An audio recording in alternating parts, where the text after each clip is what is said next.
Hi, Math Nines. Today we're continuing on in our linear relations unit, and we're looking at working with patterns. And our goal here is going to be to develop equations that match patterns of data and then use those equations to predict or calculate what other values are going to be in the data sets. So we're going to start with this example where we've got three figures, figure 1, figure 2, figure 3. And figure 1 has got one set of 3 stars, figure 2's got 2 sets of 3 stars, figure 3 has 3 sets of 3 stars. What would the next figure look like? Well, you would add another set of stars to the top, but I didn't want to bore you with watching me draw them out, so I did them, and they're just there now. So there's 4 sets of stars now, so for a total of 12 stars. And then in figure 5, you would just add another row of stars to the top. And describe how the number of, oops, that should be stars, shouldn't it? Number of stars changes with each new figure. So increases by 3.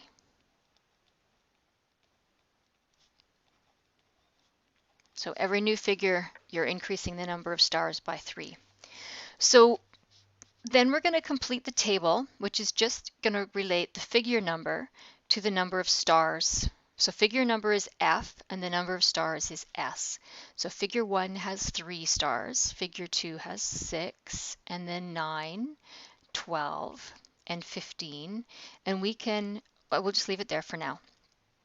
And if we go to the graph and we're going to graph this information, figure number is going to go along the X or the F. It's called the F axis because that's what our unit is figure number, but we also refer to this as the X axis, the horizontal axis. It's the independent variable. It's the one that drives what's happening, and it's always the first column, okay? And then this one here is the number of stars.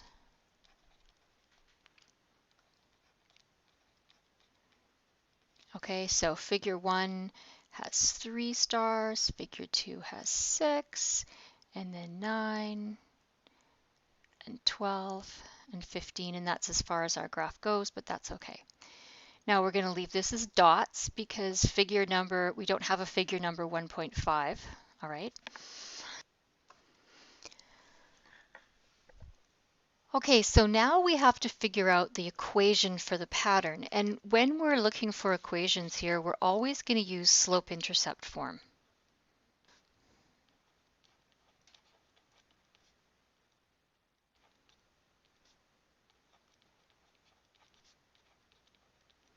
Which you hopefully remember looks like y equals mx plus b, where m is the slope and b is the y-intercept.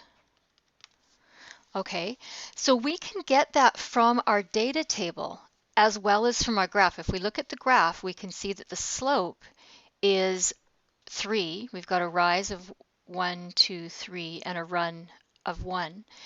And we can go backwards 1, 2, 3, and go down and find that our y-intercept is 0. So our slope, or our equation rather, is going to be that the number of stars, which is S, is going to be 3f.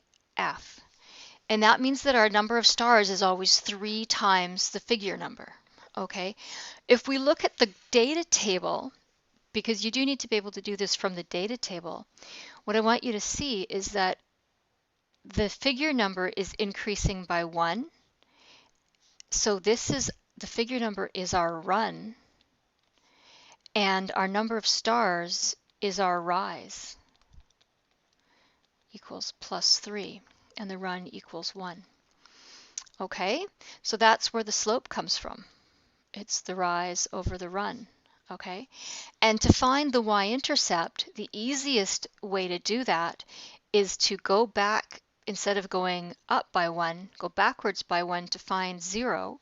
And so this way we go decreasing by 3, minus 3, minus 3, minus 3. It's 0. So we do have a plus 0 here, but we don't write it, right? Because it's just plus 0. Okay, so our equation is 3 S equals 3F. Now that we have the equation, we can use the equation to figure out some information that's much farther down the table, so we don't need to complete the table to do all of this. Okay, now, I'm hoping that you've been in my class long enough now that you have some trust for me that I'm going to tell you the best way to do things. All right? And for these questions, the best way to do it is you write down all of your variables. So our equation is S equals 3F. So we have an S and we have an F. And then we fill in the question, the information from the question. So the question is saying determine how many stars. So that's our question mark. We don't know how many stars will be in figure 23. So we know that F equals 23. And that seems like a silly thing to bother doing, but I promise you it makes things so much easier, okay, when the questions get more complicated. So then the next step is to write the equation S equals 3F, and then we fill in what we know. Well, we don't know what S is, so we leave it as S, and then this becomes 3 times 23 because F3, a number beside a letter means multiply. So that's going to be 3 times 23 because F is 23. And that gets us the result that X equals 69. So the answer is 69 stars. Okay, I don't need you to write me out a full sentence, but I do need you to include units, which is stars. Okay. The next example says, use the equation to determine which figure will have 102 stars. So this time, our S is 102, and our F is our question mark. So we write out the equation again, S equals 3F. This time we know what S is, so this becomes 102 equals 3F. And then we use our algebra skills to solve this. So we divide that side by 3, we divide that side by 3. And we end up with F equals, I believe it's 34. Yep, F equals 34. So our answer is figure 34. Okay? Okay, next page, example 2. How do you see the above pattern going? Draw the next two figures and describe how the number of squares changes with each new figure. So if I can maybe do this a little bit out of sequence. I'll fill in the table first. Figure 1 has got 3 squares. Figure 2 has got 5. Figure 3 has 7. So I can see that it's growing by 2 each time. So the next one should have 9 and then 11. And if we draw this now, there is a trick to drawing this particular pattern. Do this. Whoops, it's too big. There it goes like this. 4, I need to go one more. There.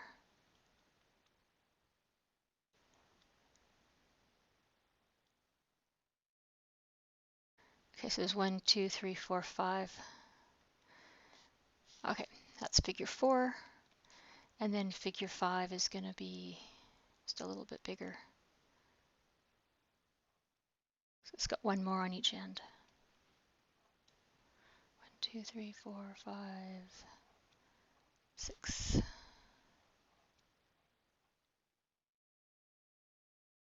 1, 2, 3, 4, 6. There we go. Okay, and if it's growing by 2, I can see that it's going up by 2 each time. So figure 6 would have 13, figure 7 would have 15, figure 8 would have 17. And this table, the way it's drawn here, is the same as the one on the previous page. It's just done horizontally instead of vertically. It just fit on the page better. Either way is fine, and I also did want you to see them in both ways. So what's happening, how the number of squares changes with each new figure increases by 2. One on the top and one on the bottom. Okay, now we need to, let's graph it. And so we've got 1, we have 3, 2, we have 5. Oh, I should do this in a color you can actually see. How about if I try that? Okay. 1, we have 3, 2, we have 5, 7, 9, 11, 13, 15. Okay. Now again, we're not going to join these dots because the figure number doesn't give us the points in between. Okay, so we are going to do the equation, and again, it's going to be in slope-intercept, so y equals mx plus b, or if we wanted to write it with variables we're using, we're going to have the number of stars equals the slope times the figure number plus the y-intercept. And our slope, we're going to check this again, that the figure number is going up by 1. So that's good. And this time the number of squares is going up by 2. So our slope, which is m, is 2 over 1. It's rise over run, okay? And our y-intercept, we need to figure that out, which we do by going back and figuring out what figure 0 is going to have. If figure 0 existed, how many stars would it have? Well, this is going down by 1, down by 1, down by 1, down by 2, down by 2. 3 minus 2 is 1. And if we look at the graph, if we were to continue this, it would intersect right there. So our equation is going to be, I'll do it over here, our s stays as s because that's part of the equation. Our slope is 2f, and then our intercept is 1. So our equation is going to be s equals 2f plus 1. Okay? How many, part 4, use the equation to determine how many squares will be in figure 23. So our number of squares is our question mark, and our figure is 23. So write out the equation every time. It's just not worth not writing the equation. S equals 2 times 23 plus 1. So S equals 47. And our answer is 47 squares. Part 5.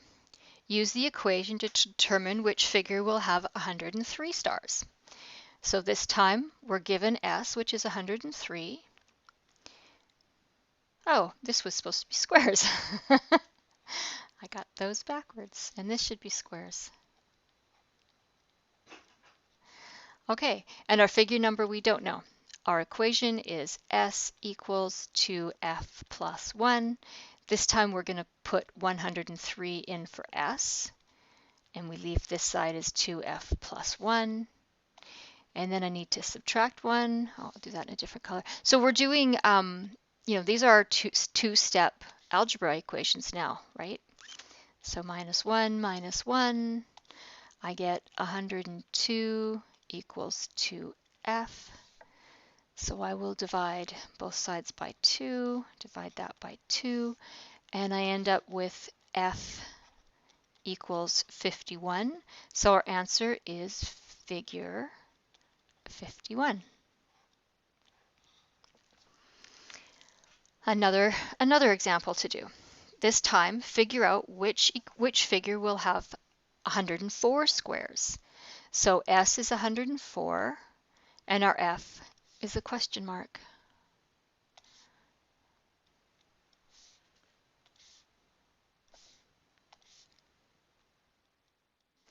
So S equals 2F plus 1. 104 equals 2F plus 1, minus 1, minus 1.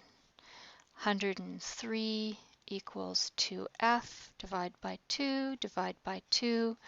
I get F equals 51.5. Oops. Okay. Does that make sense? Oh, I want the red pen.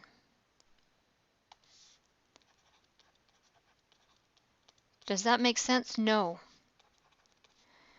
There is no figure.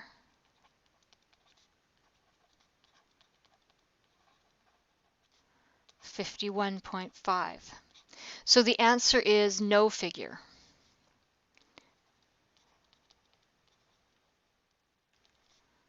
Will have 104 stars.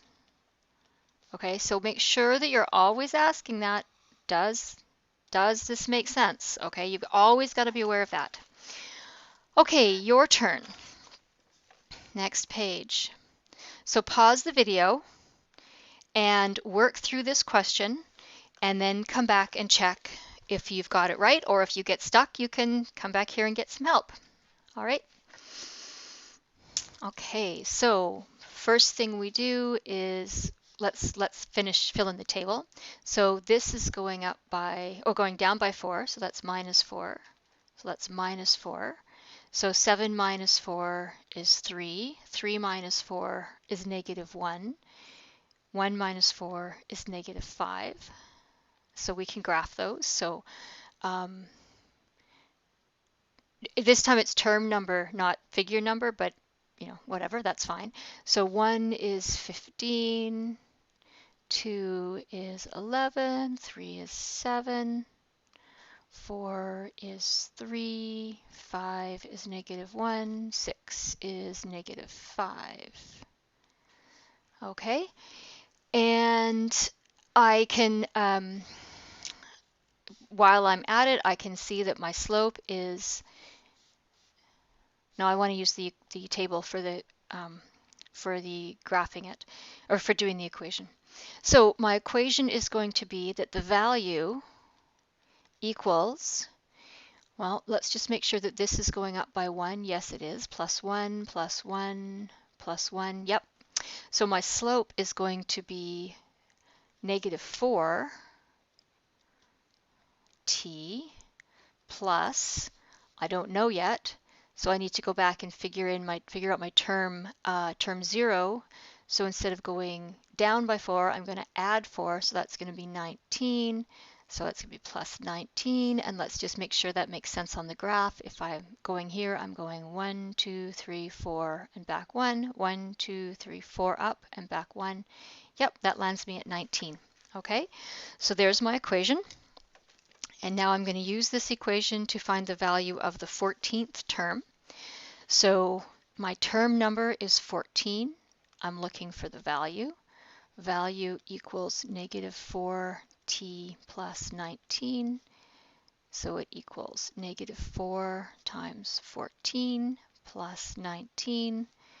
So v equals negative 37. And I can just leave that because it's just a value. It's not a number of stars or boxes or shoes or whatever. It's just it's a value, okay? And use the equation to determine which term will have a value of negative 17. So my equation is v equals negative 4t plus 19. So my value this time is negative 17 equals negative 4t plus 19. I need to add 19 to, subtract 19.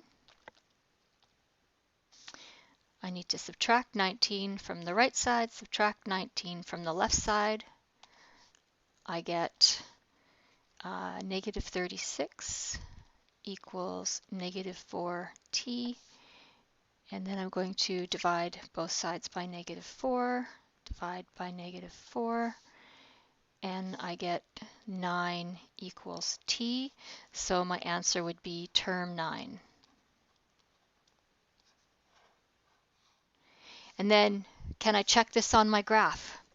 No, I can't, because my graph doesn't go far enough. So can I check this on the graph? No. Grid not far enough, grid not big enough. Oops, big enough. If I had a bigger piece of graph paper, I certainly could, but not with the graph that was given to me.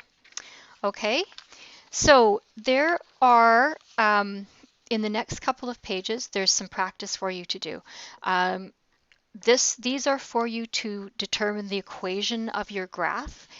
Um, if you're having trouble with this, please do ask for some help, because there is another way I can show you to do it, and it does work better for some people. But when I switched to this method, more people got it, so I've sort of abandoned the old way. I will point out to you that on these first 3 questions, I've left you a box for term 0 or value 0. I don't have those on the other ones because you need to have in your head yourself that you can do that. Okay, not just have it written for you. Just like when we did the earlier graphing questions, I started off with giving you a table with the x values already there, and you needed to figure out the y values, and then I gave you one where the t-chart was in, but I didn't put any values in it, and then I gave you some blank questions, or blank paper where you needed to put the t-chart in on your own, right, just to get used to doing this. Okay, and I'm going to go ahead to the next little bit of lesson right now because it's really quick. And this is just practice solving linear equations. Okay, so these questions are coming up with the equation. Do those, make sure you're checking them after every 3, okay, so that you're sure you're on the right track. And then come down here, and this is just practice with the algebra. And so for these ones, you're using this equation in the middle, but on one side, I'm giving you an x value, and on the other side, I'm giving you a y value. So I'm basically making 2 questions out of each equation. So for the first equation, please always write the equation down. It's just not worth trying to not do that. It's just so easy to do this. So y equals 3, I'm going to replace my x with 5 minus 4. So that's 15 minus 4, which is 11. And on this side is going to be a little bit more complicated because I'm giving you the output value. So it's going to be y equals 3x minus 4, 10 equals 3x minus 4. I need to add 4 to both sides. So 14 equals 3x. Divide that side by 3. Divide that side by 3, and my answer is that x equals 14 over 3. And that's okay. Some of these answers are going to be fractions. Just leave them as fractions. It's all good. Okay. There are several pages of this. Do make sure that you do, if you scroll down, some of them have fractions in them, so make sure that you've done some with fractions. Don't feel you have to do all of these. If you're really comfortable with the algebra, you don't have to do all of these. On the other hand, if you're good with the algebra, it won't take you very long to do them, and the extra practice is always going to be beneficial for you. Okay, so go do that practice, and then come back and we'll look at some word problems. Okay, bye for now.